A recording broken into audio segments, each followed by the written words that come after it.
안녕하십니까. 성기영의 경제쇼 아나운서 성기영입니다. 월 소득이 100만 원에 미치지 못한 개인 사업자가 900만 명이 넘는다고 합니다. 코로나 팬데믹 때보다도 더 심각한 상황이라고 하는데요. 문제는 이 불안한 정치 상황이 길어지면서 위축된 소비가 언제 나아질지 가늠이 안 된다는 겁니다. 한국은행은 물론 아세안 플러스 3 거시경제조사기구에서도 오늘 한국경제 성장률 전망치를 하향 조정했는데요. 이번 보고서에서는 비상계엄이 한국경제에 악영향을 미쳤다고 지적했다고 합니다. 네, 잠시 후에 실물경제 상황 짚어보고요. 해결책은 없을지 함께 고민해 보겠습니다. 투자자들이라면 최근 전례 없이 변동성이 높은 시장 상황에 대처가 쉽지 않으실 텐데요. 투자 경험만 합쳐서 100년이 넘는 미국의 대표적인 투자 이론가 2명이 머리를 맞대고 시대를 초월한 잃지 않는 투자의 대원칙에 대해서 풀어낸 법칙을 다룬 책 오늘 소개해드리겠습니다. 이 시간 유튜브로도 함께하겠습니다.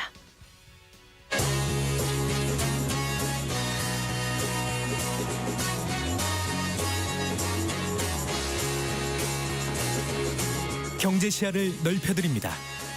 투자의 지름길을 안내합니다. 돈 되는 정보를 발견하는 시간. KBS 1라디오 경제쇼.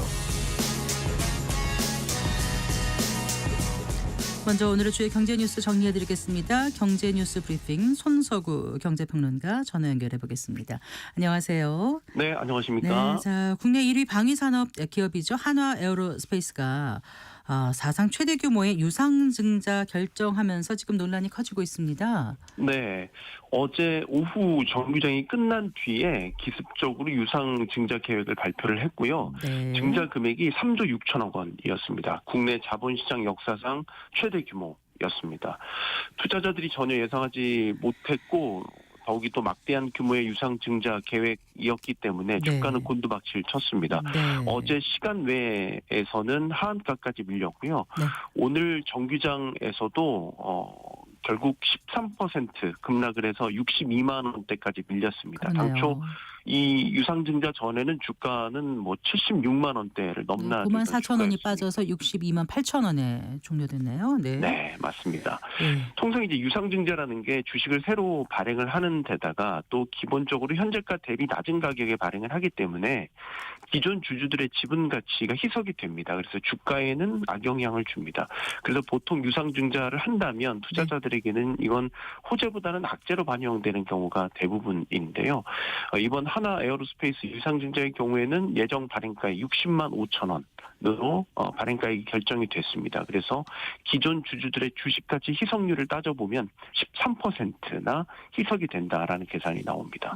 네. 더욱이 또 기습적으로 이렇게 사상 최대 규모의 유상증자를 발표해버리니까 투자자들이 받았던 충격은 좀 더 컸던 것 같습니다. 그래요. 자, 그러면은 그 대규모 유상증자를 결정한 이유를 사측은 뭐라고 지금 얘기하고 있습니까? 네. 회사 측에서는 이 글로벌 톱티어 방산 기업으로 도약하기 위한 선택이었다 이렇게 설명을 합니다. 중장기적으로 봤을 때 방위산업 수요가 크게 늘어날 것으로 전망되는 유럽이나 중동, 호주, 미국 등의 현지 생산 거점을 마련해야 되는 필요성이 늘어나고 있어서 적극적으로 투자를 하기 위해서 불가피한 선택이었다라는 점을 강조를 하고 있습니다. 하지만 시장에서는 하나에어로 측 설명에 의문을 제기합니다. 작년에 1조 1천억 원대에 달하는 사상 최대 영업이익을 올렸었고 올해와 내년에도 추가로 6조 원대 영업이익이 기대되는 상황이고요.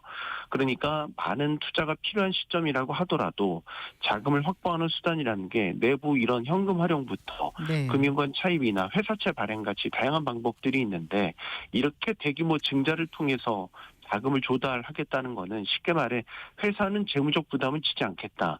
기존 주주들을 희생시켜서 자금을 확보하려는 것으로 인식된다라는 점을 꼬집고 있습니다. 네. 경영권 분쟁 중인 고려아연도 지난해 경영진이 2조 5천억 원 규모 유상증자 기습적으로 결정해서 당시 주가가 급락을 했었고 최근에 네. 또 삼성 SDI가 2조 원 규모의 유증을 결정을 해서 이 역시 또 주가가 급락하는 원인이 된 그런 사례들도 있었습니다. 네. 자, 그 홈플러스 기업 회생 신청과 관련해서 이제 당국의 조사가 시작된 가운데 이 홈플러스가 그 논란이 되고 있는 유동화 증권을 전액 변제하겠다는 입장을 밝혔다고요? 네, 그렇습니다. 홈플러스 측이 이 매입 채무 유동화를 상거래 채권으로 취급하기로 결정했다 이렇게 밝혔습니다. 네. 더 정확히는 이제 앞으로 회생 절차를 하는 데 있어서 이 매입 채무 유동화를 상거래 채권으로 취급해서 채권 신고하기로 결정을 한 겁니다. 네. 이 매입 채무 유동화라는 게 기업이 예를 들어서 물건이나 서비스를 외상으로 구입을 하고 발생한 매입 채무를 기초로 해서 이거를 금융회사에 매각하거나 유동화해서 현금화를 하는 방식을 말합니다. 그래서 이런 매입 채무 유동화 방식으로 발행된 게 홈플러스 측이 무분별하게 발행해서 논란이 되고 있는 유동화 증권, ABS-TV 이런 것들이 여기에다 속하는 거거든요. 네. 그래서 매입 채무 유동화를 이렇게 상거래 채권으로 취급하기로 결정을 했기 때문에 앞으로 회생 계획에 이 상거래 채권으로서 전액 변제하는 것으로 반영할 계획이다라는 점을 홈플러스 측이 밝힌 거고요. 네. 참고로 지난 4일 기준 홈플러스의 이 매입 채무 유동화 잔액 4,618억 원에 달합니다. 네. 그 금감원에서는 지금 홈플러스 사태와 관련해서 MBK 파트너스에 대한 그 전방 이전 그 검사에 돌입했다면서요. 네, 그렇습니다. 금융감독원이 지난 19일에 이 홈플러스 사태 대응 TF를 구성을 했고요. 이 TF는 MBK의 이 홈플러스 신용 등급 하락 인지 시점이나 회생 신청 계획의 시기, 네. 그리고 전자 단기사채 발행이나 또 이 판매 과정에서 불안전 판매 등은 없었는지, 즉 회생 신청 절차상에서의 문제나 불공정 거래 의혹 등을 집중적으로 검사를 합니다. 네. 금감원은 또 회계 처리 기준 위반 의혹을 확인하기 위해서 홈플러스를 대상으로도 회계 심사에 착수를 했습니다. 회생 절차가 진행 중인 기업에 대해서 감리에 나선 거는 매우 이례적인 일입니다. 네. 자, 그리고요. 올해 우리 한국 경제 성장률이 1%대 중반까지 떨어질 것이라는 국제기구의 전망이 나왔죠. 네, 그렇습니다. 이 아세안 플러스 3, 그러니까 동남아시아 국가연합 아세안의 한중일 세 개 국가가 합쳐진 기구인데요. 이곳에는 영내 거시경제조사기구 암노라는 곳이 있고, 네. 이 암노에서 2024년 한국 연례 협의 보고서를 발표를 한 겁니다. 이 보고서를 보면 암노는 올해 우리나라의 경제 성장률을 작년보다 0.4%포인트 하락한 1.6%까지 낮춰 잡았습니다. 이는 지난해 12월 전망했던 수치 1.9%보다 0.3%포인트 낮춘 수준입니다. 상당히 많이 낮춘 거고요.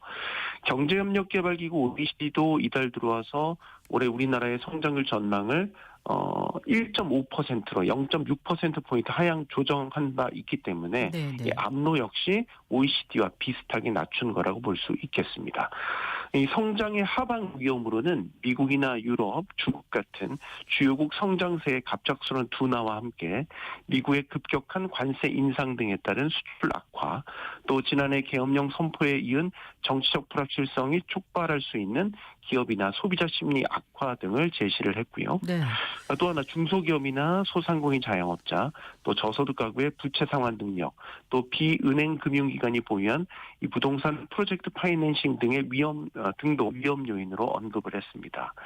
물가 상승률은 작년보다 0.4%포인트 낮은 1.9%가 될 것으로 예상을 했는데요. 네.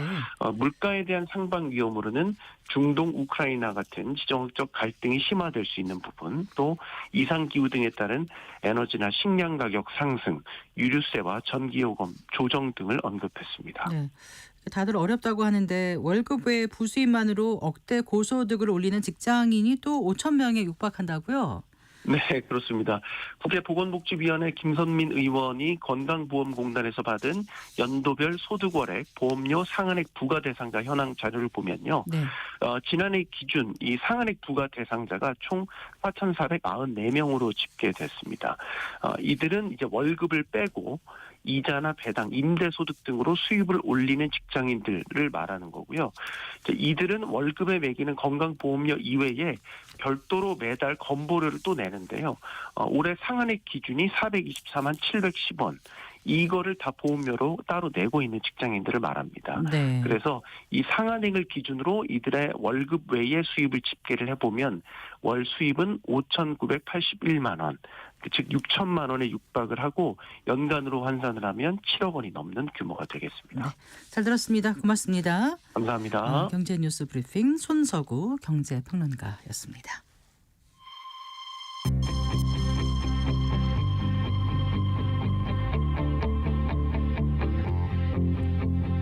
경제 전문가의 원포인트 레슨.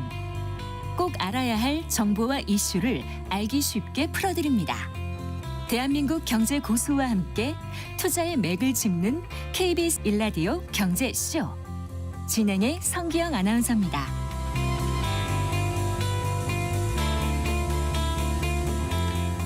네, 앞서 말씀드렸다시피 요즘 월 소득이 100만 원에 미치지 못하는 자영업자가 900만 명이 넘는다고 합니다. 전국은 물론이고 또 앞으로의 경제 상황이 어떻게 될지 모르겠다면서 지갑부터 닫고 소비를 줄이겠다는 분들이 점점 늘어나고 있는 영향일 텐데요.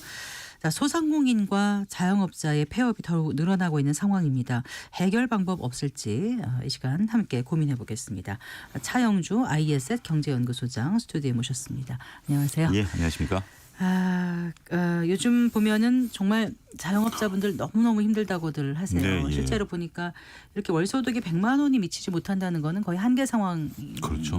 봉착했다는 건데 그런 분들이 900만 명이 넘는다고 하면 네. 이게 엄청난 수치 아니겠습니까? 그렇죠. 네. 이게 전반적으로 봤을 때 그러면 최저임금의 절반도 못 받는다라는 그런 분들인데 네. 이게 지금 근데 이분들이 이제 그 상황이 되기 전에 이제 가계대출을 이제 받게 되죠. 네. 그 부분을 좀 먼저 살펴보도록 하겠습니다. 네. 가계대출은 이제 크게 두 가지로 봐야 되는데 일단 전체적인 우리 사회의 이제 대출 구조로 보게 된다라면 국제결제은행인 BIS로 봤을 때 네. 우리 전체 총 대출 한 6,200조 정도 네. 대출을 받고 있다고 합니다. 가계, 기업, 정부 부채 총합인데 네. 이것이 이제 계속해서 이제 어떠한 부채 통계를 내든지 부채는 늘어나고 있어요.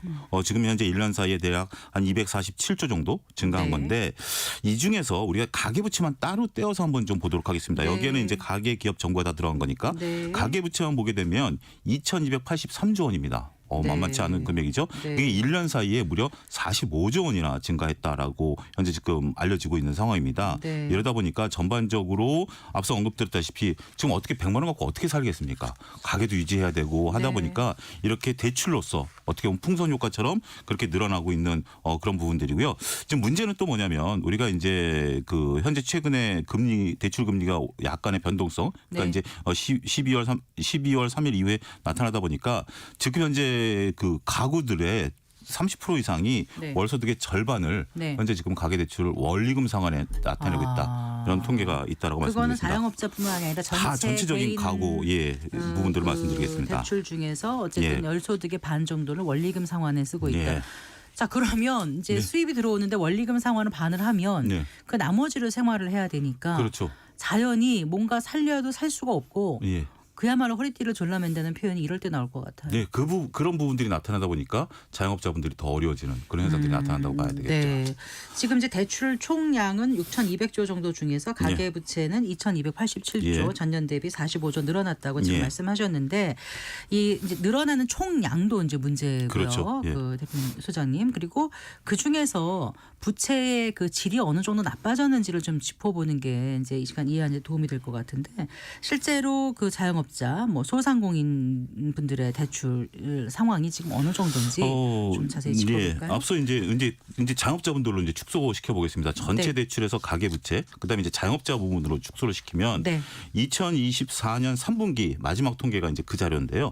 자영업자 대출 잔액이 1,064조입니다. 그러니까 이제 가계 부채 중에 절반이 네. 자영업자 대출로 현재 추산이 되다. 2,287조 중에서 1,064조 4천억 정도로 좀 추산이 되고 있는 네. 상황입니다. 이게 이제 국회에서 나온 자료인데요. 그렇군요. 요게 이제 그 2분기 때, 그러니까 이제로 봤을 때, 그러니까 2024년 3분기인데 2분기 때는 1,060조였어요. 그러니까 한 분기 사이에 4조가 원이 증가했다라는 늘었어요. 거고, 이건 2012년 통계를 작성한 이후에 최고치입니다.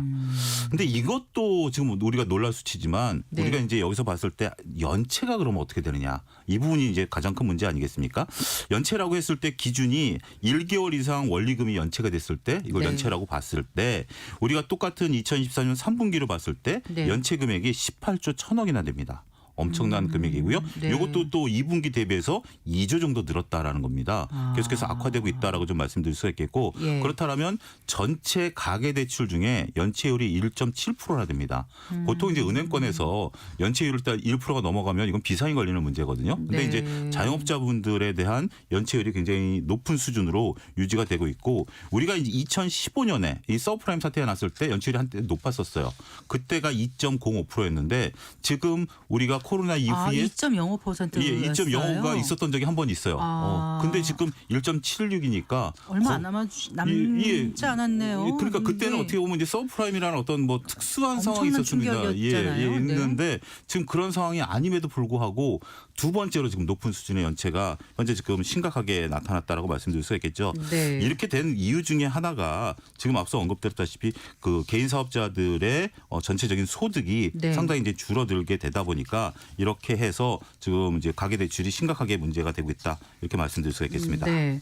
그래서 이제 폐업 소상공인의 그 부채 예. 이게 이제 중소기업 중앙회에서 그 얼마 전에 2025 예. 폐업 소상공인 실태 조사를 했는데 거기 보니까 폐업 소상공인의 부채가 평균 1억 236만 예. 원이더라고요. 예. 그리고 창업 후 폐업까지의 그 영업 기간은 평균 6.5년인데 3년 미만의 단기 폐업자 비율은 39.9%고 또 이제 수익성 악화와 매출 부진의 원인을 보니까 내수 부진에 따른 고객 감소다. 예. 이렇게 나오더라고요. 예, 그렇습니다. 네. 이게 지금 전체적으로 봤을 때 이제 소상공인 그 연합회에서 1,630명을 이제 조사한 통계인데요. 네. 이 통계에서 가장 기본적인 게 88%가 매출이 감소했다라고 해요. 그러다 보니까 네. 이렇게 폐업까지 가는 안타까운 현상이 나타나고 있다라고 좀 말씀드릴 수 있겠습니다. 네.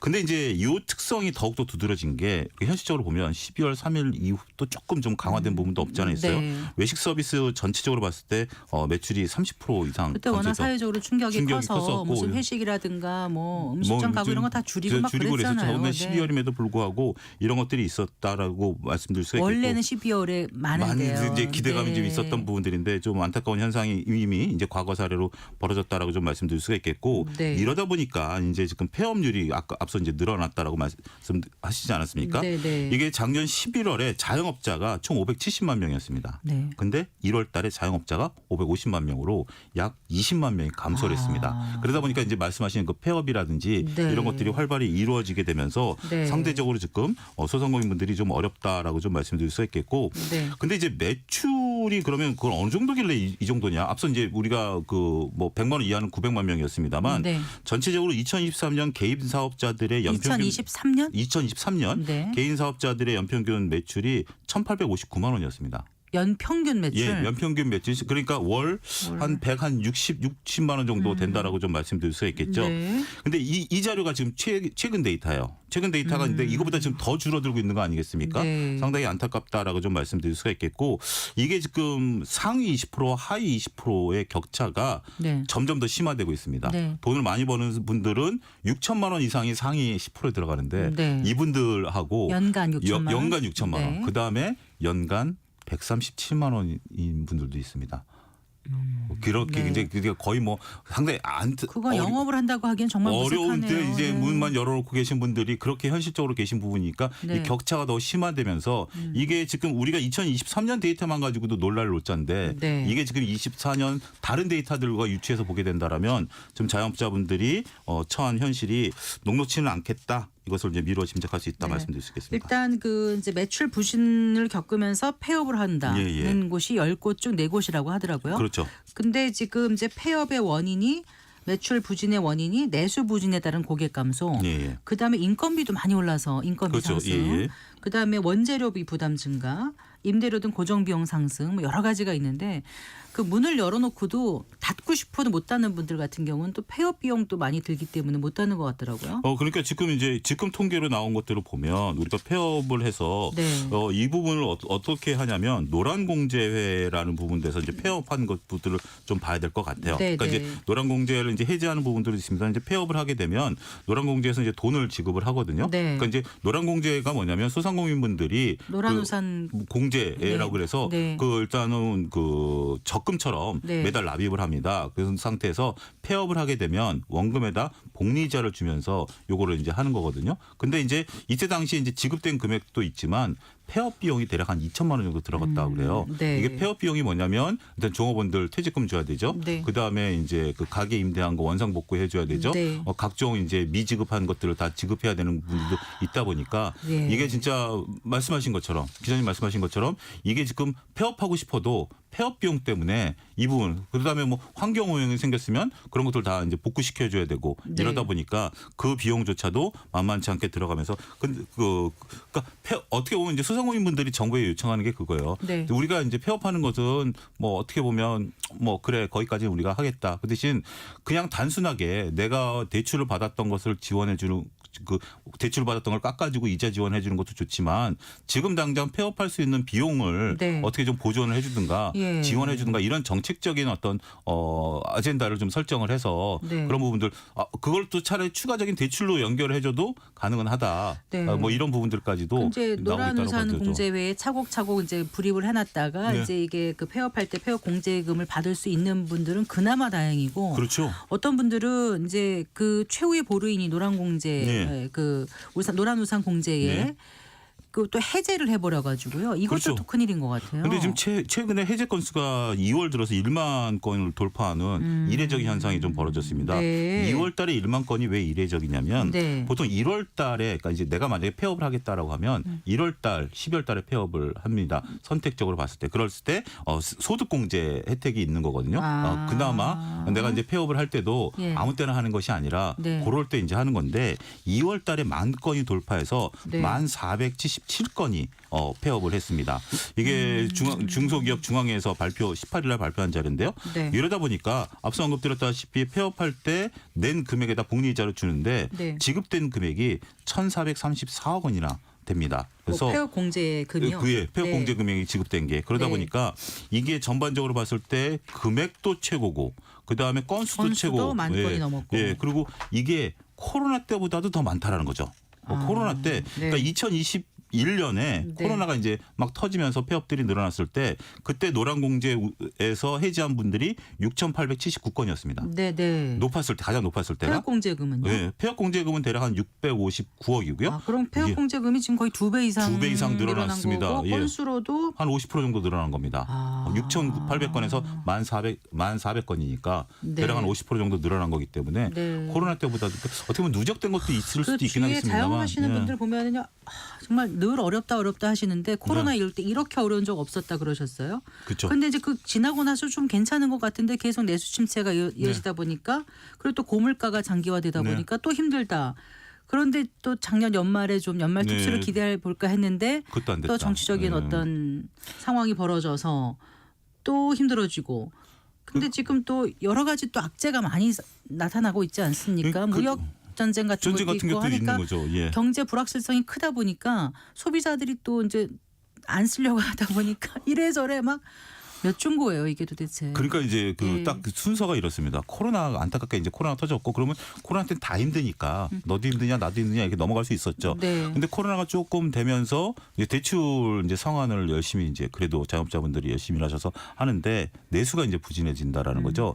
내수가 부진해지는 부분들을 우리가 좀 여러 가지 부분들을 좀 봐야 되는데 뭐 사회적인 비용 뭐 이건 뒤에 가서 좀 잠깐 말씀드릴 수 있긴 하겠습니다만 말씀하신 것처럼 심리적으로 지금 현재 이것을 내가 과연 써야 되겠느냐, 모임을 해야 되겠느냐, 그리고 지금 뭐 무역 전쟁이라든지 내가 더군다나 좀 고용 불안이라든지 네. 여러 가지 있는 상태에서 과연 내가 이것을 해야 되겠느냐, 그리고 또 뭐 특정 지역에서는 뭐 이렇게 집회도 좀 많고 그러다 네. 보니까 그쪽 지역에서는 매출이 50% 이상 감소했다 뭐 이런 통계 자료도 있다 보니까 네. 뭐 솔직히 그렇잖아요. 뭐 우리가 이제 다 그 경제라는 게 심리인데 네. 좋다 그러면 없던 것도 이렇게 우리가 소비하는 경향이 있습니다만 어렵다 소리를 너무 해대는 것도 쓸만한데도 안 쓰는 안 분들까지도 쓰는 있죠. 생기니까요. 그래서 그런 부분에 네. 대해서는 저도 좀 말씀드리기가 좀 조심스럽다. 오히려 이런 얘기가 소상공인분들한테는 더욱더 힘든 것을 또 가중시킬 수 있는 부분도 아니겠나. 그런데 이제 싶기도 OECD 합니다. 가입국 평균을 웃돌잖아요. 우리의 그 자영업자들이 비율이 이게 높죠. 좀 높은 것도 예. 또 이렇게 충격이 올 때 많이 힘들게 되는 그런 요인이 아닌가 싶어요. 2021년 기준으로 봤을 때 우리가 자영업자 비중이 23%입니다. OECD가 17%니까 1.4배 정도 높죠. 그렇기 때문에 어떻게 보면 이분들이 그러니까 이제 사회적인 보장이라든지 이런 것들이 조금 미숙하지 않습니까? 그러다 보니까 자영업자 시장이 뛰어드는 거죠. 뛰어드는 거고요. 뭐 네. 그러다 보니까 그렇지만 이게 그러다 보니까 전반적으로 우리가 음식 업종을 가장 먼저 하는 분들이 많죠. 좀 쉬우니까. 해볼 만하다 예. 이렇게 생각하시는 거죠. 근데 이제 네. 이게 5년 생존율이 20%밖에 안 됩니다. 음식업종. 예, 예. 이게 지금 이제 나온 통계를 좀 보면 10명 중에 8분이 5년을 못 견딘다. 네. 앞서 이제 우리가 저기 노라운 성공제 같은 경우 봤을 때는 이제 6년 폐업 평균이 나왔습니다만 특별히 이런 부분에 대해서는 조금 폐업률이 높다 이렇게 말씀드릴 수 자, 있겠죠. 그럼 어떤 대책이 필요할까? 일단 그 자영업자들이 좀 더 영업을 할 수 있도록 기회를 줘야 될지 아니면 다른 시장으로 재진출할 수 있는 어떤 기회를 열어줘야 될지 퇴로 마련해줘야 될지 예. 아니면 지금 대출금 원리금 상환에 굉장히 어려움을 많이 겪고 있는데 거기에 있어서 조금 어떤 다른 그 기회를 줘야 되는 건지 이런 고민이 듭니다. 예, 그러니까 정부가 이제 지난해부터 나왔던 부분들을 보게 된다라면 우리가 이제 어려워진 부분들을 이제 집중적으로 지원하는 부분들이 있어요. 그러니까 정부 지원은 어떻게 활로를 열어주기보다는 다른 것들을 하기 부분도 이제 그 부분도 있습니다. 이제 두 가지 투 트랙인데요.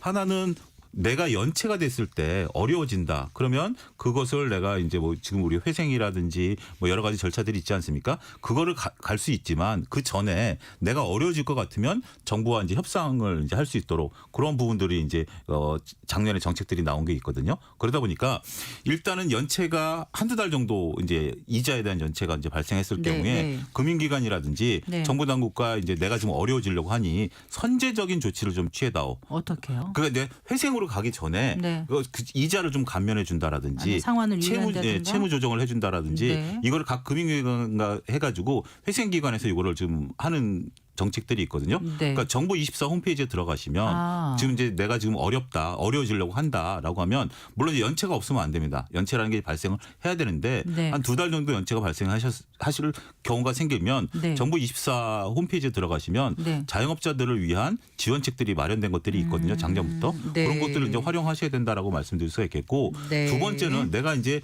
업종을 좀 변경하고 싶다. 네. 지금 이것이 안 되니까 그런 것도 정부 지원책들이 나와 있습니다. 그게 통합 서비스가 발족된 게 작년 가을부터 발족이 됐거든요. 그렇기 때문에 그 정부 24 홈페이지에 들어가시면 그러한 내가 지금 만약에 전업을 그러니까 이제 업종을 바꿀 것이냐 아니면 내가 사전적으로 나의 어려움을 이제 할 것이냐.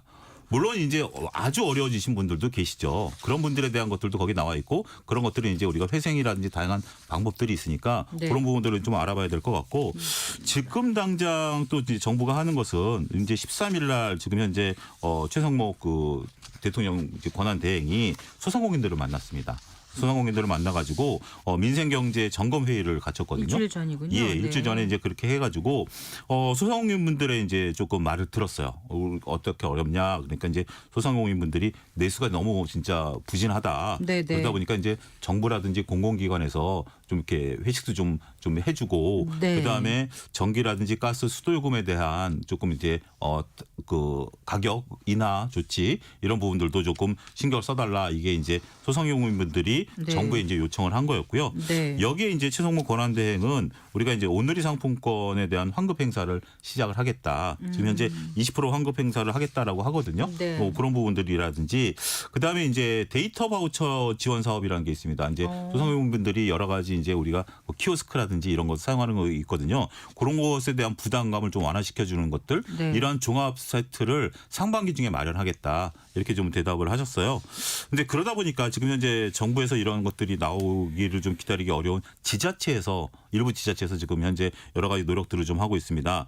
일단 정부 여당이 소상공인과 지방자치위원회를 출범을 해가지고 소상공인분들을 이제 타겟으로 해서 이 부분을 좀 하겠다라고 해서 최우선 과제는 이제 민생이다라고 밝히면서 이제 그 부분을 추진하는 게 있고요. 그다음에 이제 서울시 같은 경우도 25개 자치구하고 해서 자치구에 대해서 소상공인분을 도울 수 있는 부분들에 대한 회의체를 발족을 했거든요. 네. 그런 부분들이 있다라고 말씀드릴 수 있겠고 경기도 같은 경우도 소상공인을 지원하겠다. 그다음에 뭐 경남도라든지 충청도라든지 각 도 단위로 그러니까 이제 각 지역별로 좀 상의합니다. 상의하고 맞춘 부분들이 있기 때문에 네. 근데 이제 아직 구체적인 부분들이 물론 이제 일부 지역 상품권이라든지 이런 것들이 좀 있는 상황이에요. 그래서 그 지역에 계신 분들은 도 단위 혜택들이 또 다를 수가 있거든요. 그래서 네, 네. 도청 홈페이지에 들어가시면 이런 내용들이 또 상세히 나와 있는 부분들이 있습니다. 네. 그런 것들을 참고하시는 것도 도움이 되시지 않을까 네. 싶습니다. 전반적으로 소비 심리도 위축되고 여러 가지 가계부채 부담들이 큰 상황에서 소비를 늘리지 않는다면 결국은 네. 소상공인 자영업자들의 어려움은 계속될 텐데 그렇죠. 그런 차원에서 금리 정책을 어떻게 가져가면 좋겠다고 보시는지요? 지금 이제 우리나라 같은 경우 2월 달에 금리를 인하했죠. 그렇죠. 지금 이제 기준금리가 2.75입니다. 근데 지금 현재 미국이라든지 EU, 일본 같은 경우 금리를 동결한 상태거든요. 물론 3월 달이긴 합니다만. 근데 이제 우리나라 같은 경우 금리를 좀 내린 게 이런 자영업자분들이 좀 어려워서 그런 부분들이 있어요. 그러니까 그동안에 금리를 못 내렸던 부분들 중에 일단 부동산에 대한 문제 이런 것들이 폭발할까 봐 못 내는 부분들도 네. 있었거든요. 근데 네. 그런 것보다도 좀 자영업자분들이 워낙 어려우니까 특히 이제 미국이나 일본 같은 경우도 지금 금리를 동결시켰음에도 불구하고 내수 진작을 하겠다라고 한다라면 아무래도 금리가 0.25%포인트 인하될 때마다 앞서 언급드렸다시피 그러니까 그 소득의 절반을 원리금을 갚아야 되는데 이자가 탕감되는 거 아니겠습니까? 네. 그게 대략 한 5, 6조 정도 됩니다. 우리 가계부채를 통틀어서 보면 네. 그만큼 그게 내수로만 돌아도 네. 엄청난 효과가 나타날 수 있기 때문에 정부는 금리 정책을 통해서 내수를 활성화하려고 하고 있다. 네. 이렇게 말씀드릴 수 있겠습니다. 좀 추경을 서둘러야 된다는 주장에 대해서는 어떻게 보세요?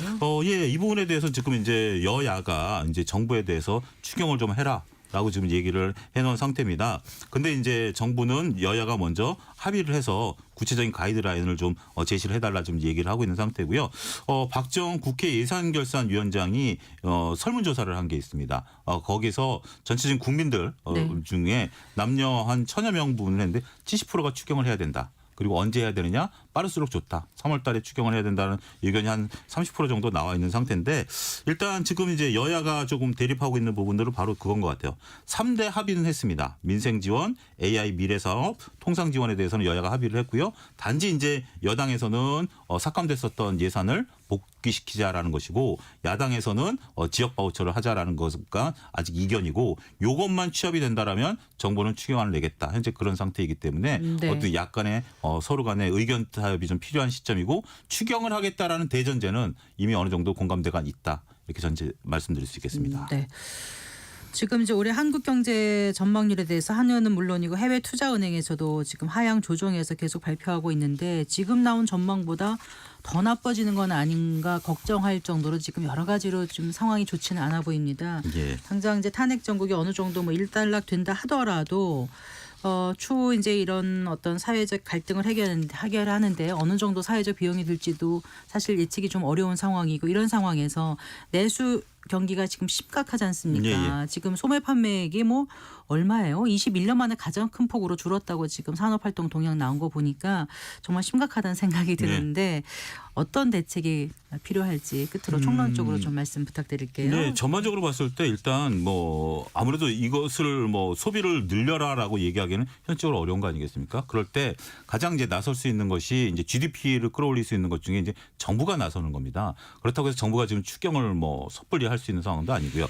그러다 보니까 이미 우리가 이제 정해진 예산을 조기 집행하는 거죠. 추경이 어차피 나온다 하더라도 그 네. 효과는 하반기로 갈 테니까 네. 그렇다면 이미 정해진 예산을 상반기 때 하고 추경 효과는 하반기 때 하게 된다라면 그게 어떻게 보면 이제 경기 활성화에 도움이 되는 거 아니겠습니까? 예산을 풀 수 있다라는 부분들 할 수 있겠고 추경에 대한 논의도 빨리 어쨌든 이제 국민들도 원하고 여야정이 이제 공감대가 형성이 돼 있으니까 네. 일부 이견 부분들은 추후에 남겨놓더라도 네. 합의된 부분들이라도 해야 된다라고 말씀드릴 수 있겠고 또 국민들이 불안해하는 게 이제 대미 협상에 관련된 부분들입니다. 맞습니다. 예, 오늘 이제 장관께서 출국하셨다라고 얘기가 들리는데 이러한 것들도 정부가 지금 이제 할 수 있는 일이니까 보다 지금 이제 정치적인 거는 정치적인 거고 그 다음에 경제적인 것은 지금 현재 우리나라 뛰어난 공무원분들이 내가 잘 챙기고 있다 이런 인식만 심어줘도 국민분들이 안심하고 지갑을 열 수 있지 않겠는가 그런 대안을 좀 제시해드릴 수 있을 것 같습니다. 네, 잘 들었습니다. 고맙습니다. 감사합니다. 차영주 IESET 경제연구소장과 함께했습니다.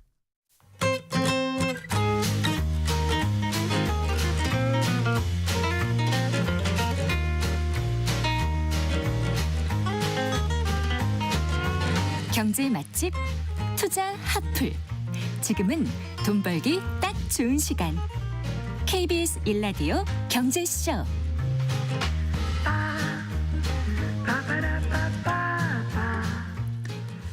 책에서 경제 보는 눈을 키우고 투자의 길을 찾는 경제 읽기 순서입니다. 미국의 대표적인 투자 이론가들 2명이 공동 저술한 투자 관련서 지혜롭게 투자한다는 것 오늘 소개해드릴게요. 미래에셋 투자와 연금센터 이상원 센터장과 함께하겠습니다. 어서 나오십시오. 네, 반갑습니다. 네, 공동 저자 2명이 쓴 책이라면서요. 예, 굉장히 유명한 책입니다. 어떤 유명한 사람들이에요. 네. 예, 이 책의 원제는 직접 번역하면 투자의 요소들이에요. 네. 요소들인데 그 한 명은 볼턴 멀킬 교수고 한 명은 찰스 앨리스라는 사람인데 그 랜덤워크 투자 수업이라는 책이 국내에 볼턴 멀킬 교수의 책이 번역이 되어 있어요. 프린스턴 대학교 명예교수인데 랜덤워크 투자 수업이란 책은 그 효율적 시장 가서 시장은 매우 효율적이고 대부분의 정보가 반영되어 있다는 이론에 기반해서 투자 전략을 다루고 있는 책 중에서는 세계적으로 많이 팔린 책 중에 하나예요. 국내에도 번역되어 있고요. 그다음에 찰스 앨리스는 뭐 국내에도 이분의 책들이 여러 개 번역되어 있고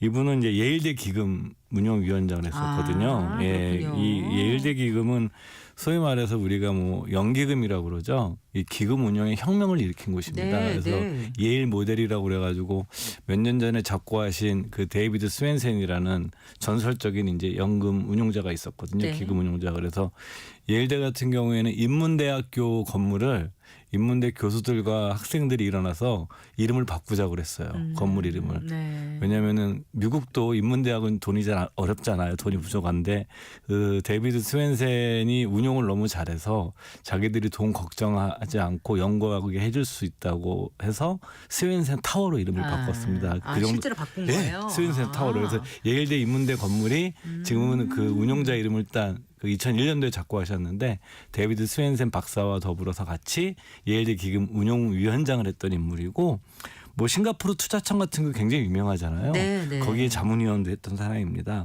찰스 앨리스가요. 그래서 이 책에서는 근데 굉장히 쉽게 쓴 책이에요. 그 초보자분들이 어떤 시장에 대한 관점을 이해하는데 이 투자 이론가 대가들이 네. 가장 쉬운 언어로 고마운 책이네요. 쉽게 쓴 책이고 네. 이 책에서는 뭐 자산 배분, 분산 투자, 네. 그 포트폴리오 구성 너무너무 당연하지만 중요한 이런 기초적인 개념들을 아주 알기 쉽게 다루고 있는 책이기 때문에 시장을 어떻게 봐야 되는지 그다음에 자산 배분을 어떻게 해야 되는지 포트폴리오가 어떤 의미를 갖는지 우리가 왜 분산 투자를 해야 되는지 이런 개념들이 익히시기에 제가 보기에는 제가 그동안 읽었던 책 중에서 가장 쉬운 책 중에 하나인 것 같아요. 그래요. 이 대가들이 썼지만. 네. 쉬워서 빨리 이해돼 오래 남고 그것도 예. 응용할 수 있지 않을까 싶은데요. 예. 일단 그러면 주식시장을 어떻게 바라봐야 하는지. 예. 뭐 여러 페이지에 걸쳐서 얘기를 하고 있는데 제가 이제 한 4가지 정도를 한번 압축을 해봤어요. 네. 그러니까 첫 번째로는 개인 투자자들이 시장을 이기기는 어렵다. 시장은 때때로 비효율적이지만 대부분 효율적이다. 투자 전문가들 상당수도 우리가 이제 S&P 500 같은 것들을 미국을 대표하는 시장 지수라고 그러잖아요. 그러니까 사실은 S&P 500이 500대 기업으로 되어 있지만 실제로는 미국 주식 통째로 사는 거와 똑같은 효과가 있는 거예요. 그래서 시장 전체 수익률이라고 그러거든요. 네. 그 전문가들도 그렇고 개인 투자가들도 그렇고 대부분은 이기기 어렵다. 일부 아주 소수를 제외하고는. 네. 근데 재미난 건 여기 찰스 앨리스는 버크셔 해더웨이의 40년 주주였어요. 아, 그렇군요. 그러니까 예외적으로 사긴 했지만 네. 실제로는 그런 경우 많지 않다. 버핏과 같은 사람에 투자하는 것은. 그리고 그렇기 때문에 개인들은 시장 전체를 사는 전략이 가장 좋은 전략이고 또 미국에만 투자하지 말고 네. 다른 나라에도 시장 지수를 사는 방식으로 네. 투자하는 것이 가장 좋다. 둘 다 미국인이죠. 둘 다 미국 사람이죠. 네. 예. 네. 그다음에 두 번째로는 투자 성과를 요소하는 3가지 요소를 잘 알아야 된다. 그러니까 투자 성과를 결정하는 요소는 자산 배분.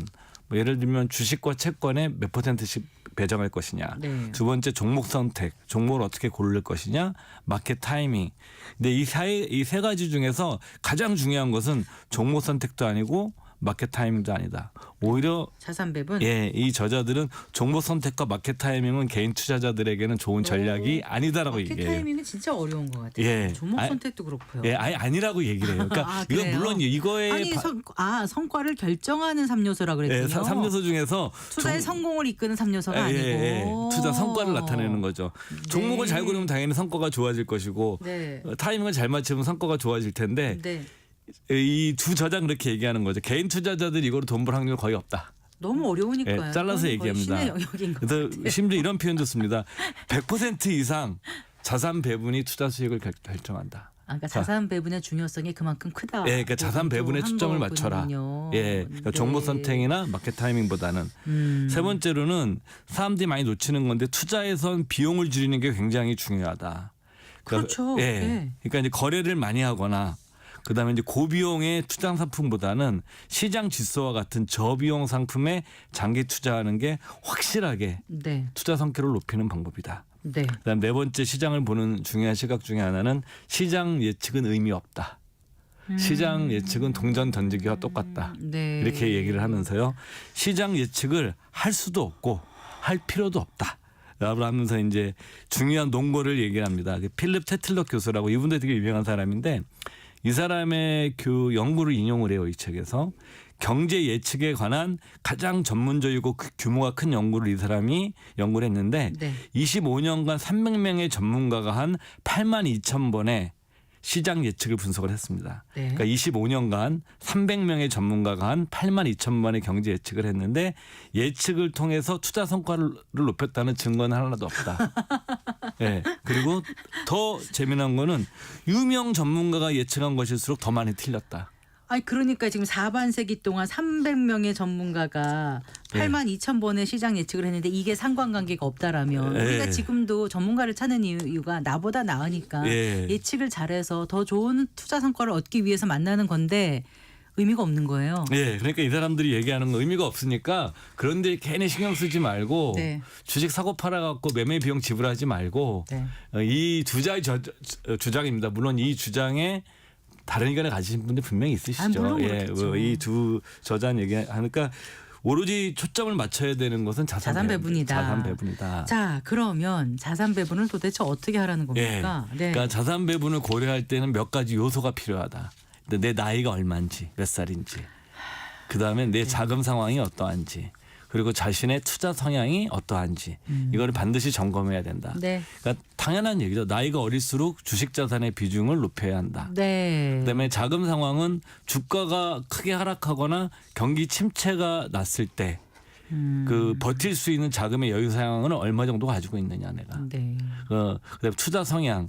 그러니까 뭐냐면 주가 변동성에 대해서 어느 정도 심리적으로 자신이 견딜 수 있느냐. 그러니까 이렇게 쉽게 그러면 어느 정도 비중이 적당한 거냐라고 할 때 저자들의 표현을 간단하게 인용하면 그렇습니다. 이거 제가 쓴 말이 아니라 저자들이 쓴 말이에요. 잠자리에 편안하게 들어가서 잠을 잘 잘 수 있어야 그 포트폴리오가 자신에게 맞는 포트폴리오다. 아, 네. 그러니까 잠을 못 자면 안 된다는 거예요. 대부분의 투자자들은 아마 나는 이렇게 안 하고 있는데 사실 너무 신경 쓰이는데 밥 먹다가 부부싸움 하는데 뭐 이러지 않겠습니까? 맞아요. 그러면서 이제 실제로 자기 두 명이 각자가 주식 비중을 이제 주식과 채권 둘 다 인덱스로 투자한다는 전제하에 지수에 투자한다는 전제하에 비중을 얘기를 하는데 굉장히 높습니다. 우리 생각보다. 버턴 첫 번째 버턴 멜킬이라고 그러셨나요? 예, 버턴 멜킬 프린스 대학교 교수죠. 이분은 그러니까 20, 30대는 주식 비중을 90에서 100%까지 채워도 된다. 그리고요? 40, 50대는 80에서 90%. 여전히 높은데요? 그다음 60대는 70에서 80%. 와, 주식하라는 건데요? 네, 70대는 60에서 70%. 심지어 80대 이상도 50에서 60%. 찰스 앨리스는 더 높습니다. 이 사람은 20, 30대는 아예 100%. 네. 그러니까 인덱스 펀드 같은 데도 100% 다 넣어라 이거예요. 네. 그다음에 40대도 주식 비중이 90에서 100%. 50대는 80에서 90%, 60대는 75에서 85%, 70대는 60에서 75%, 80대 이상도 65에서 70%. 이게 미국의 시장과 우리의 시장의 차이가 있기 때문에 그대로 받아들이면 안 되는 수치가 아닐까 저는 그런 생각이 맞습니다. 들거든요. 그래서 저도 말씀드리고 싶은 게 지금 우리 사회자께서 말씀하신 것처럼 이것은 절대적인 것이 아니고 미국 시장의 미국 투자자들을 대상으로 쓴 책이거든요. 네. 그렇기 때문에 뭐 여러분들께서 그냥 참고자료 정도로 쓰시면 될 것 같고요. 근데 한 가지 분명한 거는 자기 자산에서 포트폴리오를 구성할 때 우리나라 같은 경우는 주식이 제로이신 분들도 계세요. 주식은 절대 하면 안 돼. 이런 분들도 꽤 많으시죠. 예, 많으신데 우리가 지금 현재는 우리도 미국 주식을 살 수 있으니까 요즘 같은 경우에는 그래서 그 주식 자산을 제로로 하는 것은 안 된다. 이 정도는 받아들여도 괜찮을 것 같아요. 제 생각에. 그리고 또 하나 중요한 거는 자신의 노동력도 중요하다. 인적 자본이라고 그러잖아요. 미국은 해고가 자유로운 나라잖아요. 우리나라는 해고가 자유롭지 않은데 미국 같은 경우에는 일자리 이룰 수도 있기 때문에 네. 최소 6개월 정도의 생활비는 항상 현금으로 보유하는 게 포트폴리오에 반영되어 있어야 된다. 네. 이 얘기를 하고 있죠. 알겠습니다. 자, 그럼 투자 제일 중요한 게 자산 배분이라고 하셨고, 예. 예, 그러면은 투자 방법에 있어서는 그러면은 아까 직접 투자를 하라는 건 아니잖아요. 예. 그 높은 비율로. 그러니까 네. 이 사람들이 권하는 투자 방법은 딱 두 가지예요. 네. 그러니까 자산 배분도 하는데 투자 방법에 있어서 하나는 적립식 투자. 네. 우리가 정액 분할 투자법, 영어로는 달러 코스트 에버리징이라고 그러거든요. 네. 뭐 다른 말로 번역하면 평균 단가 분할 매입법이에요. 네, 네. 일정 기간 동안 주식을 사면 매월 사면 결국은 그 주식의 평균 가격에 사는 것이기 때문에 이런 정액 분할 투자법을 하는데 이것은 또 다른 말로 하게 되면 시간 분산 투자법입니다. 네. 시점을 분산하는 거거든요. 그러니까 마켓 타이밍을 맞출 생각을 하지 말고. 말라는 거예요, 그냥. 네. 아예. 그러니까 저자도 이렇게 얘기하거든요. 시장의 타이밍을 맞추려 하는 사람에게는 대개 자기 자신이 최악의 적이다. 그러니까 그런 생각하지 말고 시장을 맞추려 하려다 보면 조급해지고 이런 경우는 굉장히 실수를 하게 된다. 투자에서는 성공보다 더 중요한 것은 실수를 줄인다. 줄이거나 피한다. 피하는 것이 굉장히 중요한데 적립식 투자는 시간 분산 투자를 통해서 시장 타이밍에 관계없이 안정적으로 투자할 수 있는 장점이 있다. 근데 이제 두 번째 네. 우리가 이제 적립식 투자하다 보면 돈이 덩어리가 커지잖아요. 네. 이때는 이제 그 자산 재조정, 그러니까 리밸런싱이라는 표현을 쓰는데 그 주식과 채권 비중이 기본이거든요. 네. 그럼 이제 주가 등락에 따라서 비중이 변해요. 내가 뭐 주식 60에다가 채권 40을 넣었는데 주가가 오르면 그 다음에는 주식이 70%로 오를 수가 있을 거잖아요. 그리고 1년마다 아, 다시. 기계적으로 재조정해라. 네. 이렇게 하는 것이 왜 필요하냐. 그러니까 저자들은 이렇게 얘기합니다. 기계적으로 해라. 1년에 한 번씩.